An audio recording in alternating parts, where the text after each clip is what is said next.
Hello, my beautiful, beautiful babies. It's me, Christina Marie. I am here. Happy New Year. Happy 2018. Happy February. Happy Black History Month. I am so thrilled to be back on my channel. A lot has happened. I don't remember the last time I filmed, but a lot has happened and I'm really excited to be back. I am here today to talk to you about some things. So it is Black History Month and we have a lot of things to celebrate this month in Black History. I am Black and I was born in 1987, so I am technically history. So me, but also just a lot of, things that my ancestors have gone through, my family has gone through to get here. Just celebrating accomplishments of the African American people, of my people, from since before the beginning of time. And I want to celebrate those things and just talk about how great it is to be a part of such an amazing, wealthy, rich culture. That is only part of what I have for you today. Today we're going to be talking about diverse books, diversity in reading. We're going to talk about how we need diverse books. This video is sponsored by Disney Publishing. I am being paid to share these things with you, but if I didn't feel the way that I felt about these things, if I wasn't passionate about these things, I wouldn't talk about them. So don't you even worry about that. I just want to share some books that I actually am going to be reading, but also some of the books that have been piquing my interest just in terms of having a diverse background. I want to share these books with you. I'm reading one of them right now, and I just also want to share with you my reasoning behind my love for these books, whether I've already read them or not. One of them I have already read. Two of them I'm reading. Three of them I'm reading this month.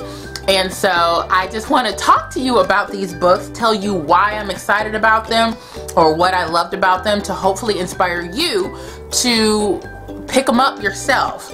So let's go ahead and get started. It's been a while since I've done one of these. It feels a little weird, but I'm back. So the first book I have for you is the one that I'm reading right now. I just started about 2 chapters in, and I picked it up from my local library, and it is by Jennifer Lewis. It is The Mother of Black Hollywood. This right here is her autobiography that she wrote that just came out. Oh, you can't see me at all, but I'm here. That just came out, I think late last year, and I am loving this book. But you can see my highlight. Look at that. Yes. I am loving this book. I love this book so much. I'm going to put it down real quick. That I went out and bought a journal to kind of, oh, it's upside down, to notate and kind of keep track of my thoughts and opinions as I read this book, because it's just impacting me really a lot. Now, it's interesting. Look at the back, by the way. Like, look how fierce she is, right? I've decided that I want to read more autobiographies and biographies and books written by people that I see in films or in music or in television. And Jennifer Lewis has been in almost every film that I have seen as a child. And I just really am interested in her story, because she talks about having mental illness. She talks about being one of the first Black women to really ever do it. Jennifer Lewis is multifaceted. She has an amazing voice. She's a great singer. She's a great actress. She does so many things, and just having the opportunity to learn about her story, her trials and tribulations, her struggles from her perspective. I actually want to listen to the audiobook as well, because she narrates it. It's just really such a gift to have her tell her story. And it's exciting for us to be able to give her roses while she's still alive. And I'm really loving this book a lot. You guys should totally pick it up. The next book is no surprise to you guys, but it might be a surprise to you that I have never read it, and it is The Hate U Give by Angie Thomas. I have not read this book yet. I am reading it for Black History Month for the first time, and I am super, super pumped about it. This book has been out for about a year, right? It's being made into a movie, and there's a reason why I personally haven't read this yet, because it hits a little too close to home. A little background: I lost one of my favorite cousins as a child to a wrong place, wrong time gun exchange. So anytime he was a bystander, and he was shot and killed for being in the wrong place, wrong time. And this was a couple blocks from my house when I still lived in California, and it was hard. And so I think a lot of times when I think about books that involve guns or police or things like that, I get a hypersensitivity to it, which is part of the reason why it took me so long to read this book or want to pick it up, because I will find a way of making that connection back to my personal life that I wasn't ready to do. I know that's not what this book is about. It shares similar undertones, but I needed to be in the right headspace to read this, and now I think I'm finally here. And so what I'm actually going to be doing is, in a week or so, hopefully, I'm going to start reading this and might be doing a video series as I journey my way through this book and just kind of give my raw and honest thoughts. But I'm really excited to read this one. I know it's gonna hit. Call Me By Your Name by Andre Asiman. Now, if you guys follow me on Instagram, on Twitter, then you know that I cannot stop talking about this book. I've seen the movie 4 times. I'm seeing it again in a week, and I'm seeing it again the night before the Academy Awards. So I will have seen it 6 times before the Academy Awards.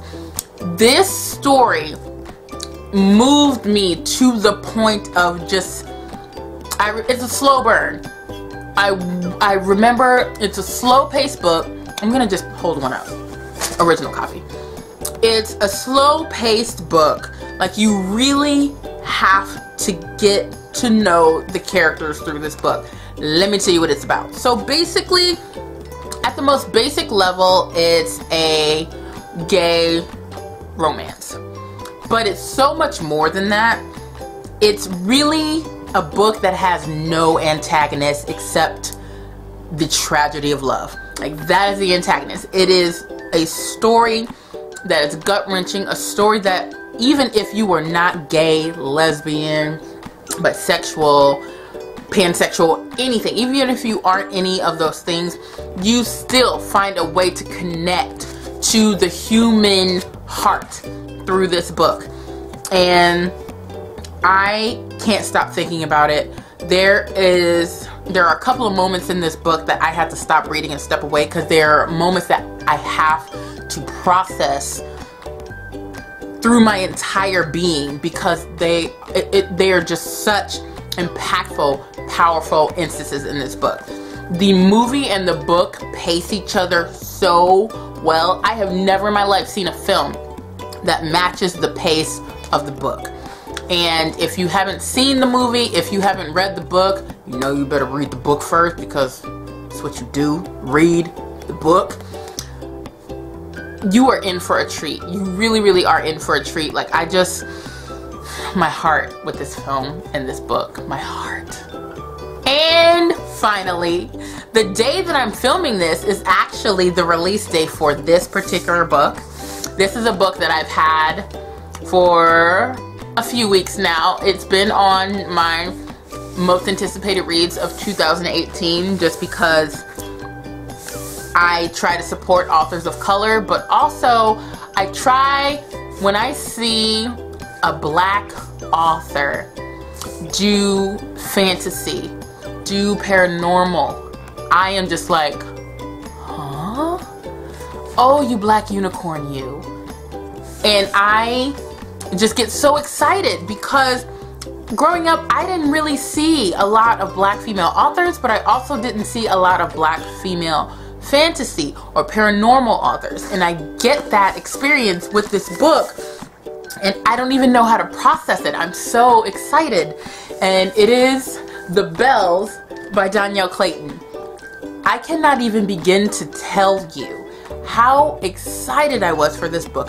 The cover, just look at the cover. It is stunning. Do you see? There is a person of color, a beautiful person of color on this book, a black woman on this book. I can't. Like, I am so excited. And it's just beautiful.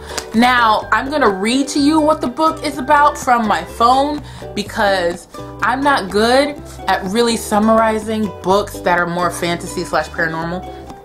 So this is fantasy. So bear with me here. Camellia Beauregard is a belle. In the opulent world of Orleans, belles are revered for they control beauty, and beauty is a commodity coveted above all else.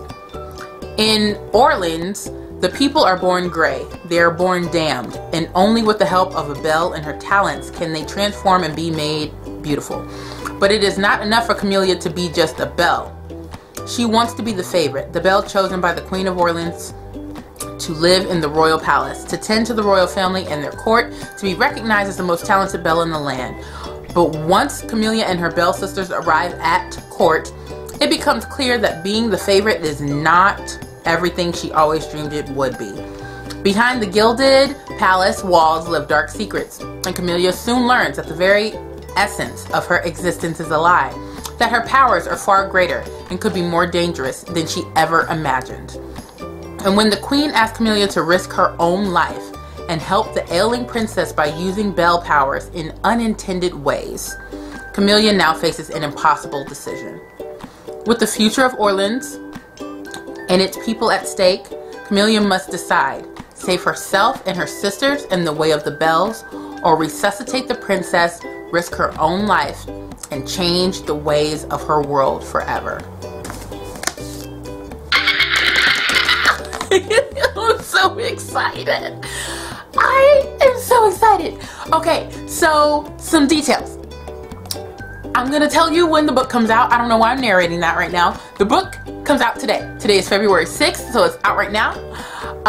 This video is not going up that day, but happy book birthday to Dhonielle Clayton. Oh my goodness. And then some things to know about Miss Dhonielle Clayton. She is the co-author of a series called Pretty Little Things, which is cool. She is the COO, or the Chief Operating Officer, I think that's what that means, of We Need Diverse Books, which is an organization that I've been a huge supporter of since its inception. And then before this book even came out, it's received several starred reviews, which is really exciting. Also, this is a young adult book, if I haven't mentioned it already. Definitely go pick this up. You guys need this in your life. You need this on your bookshelves. Like, look, it's stunning.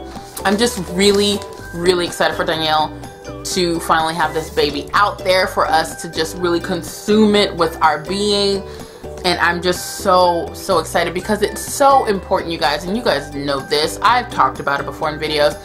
It's so important for young versions of myself to be able to pick up books like this and see themselves on the covers and see themselves, oh my gosh, it's so pretty, see themselves on the page. And I think sometimes it's taken for granted that we all have access to ourselves in book form, and that's simply not the case. This is maybe I can maybe count less than 20 times. I've been alive for 31 years. I can count less than maybe 15, 20 times that I've ever seen a book with myself in it, and not even on it. I can count on one hand how many times I've seen a woman of color, or a black woman specifically, on a book that I own. And that hits home. That really does make me go, wow, I've been living my existence having not being able to find myself in the things that I read. And so it's just really, even at 31 years of age, it's so impactful, it's so powerful to be able to say that I can see a version of myself on a book cover and in a book. Like it's little black girls deserve to feel that. And I am so glad that Dhonielle and that Angie Thomas are contributing to those experiences for those young girls. So I am beyond thrilled for this book. You guys go pick it up. Well, those are the books that I hope to have read by the end of February. I look forward to reading these books and to hearing your thoughts as you read these books as well. I am glad to have filmed another video. I am back again in 2018. I look forward to filming another video for you guys. Comment down below with some of your favorite diverse books, own voices. Just share some recommendations with each other in the comments. Share some recommendations with me. Tell me if you've read any of these books and if you liked them, didn't like them. I would really appreciate it. Also, make sure you thumbs up this video, and make sure if you're not subscribed to my channel, then what are you doing? Fix your life like Iyanla. But I'll see you guys in my next video. Thanks so much for watching. Bye.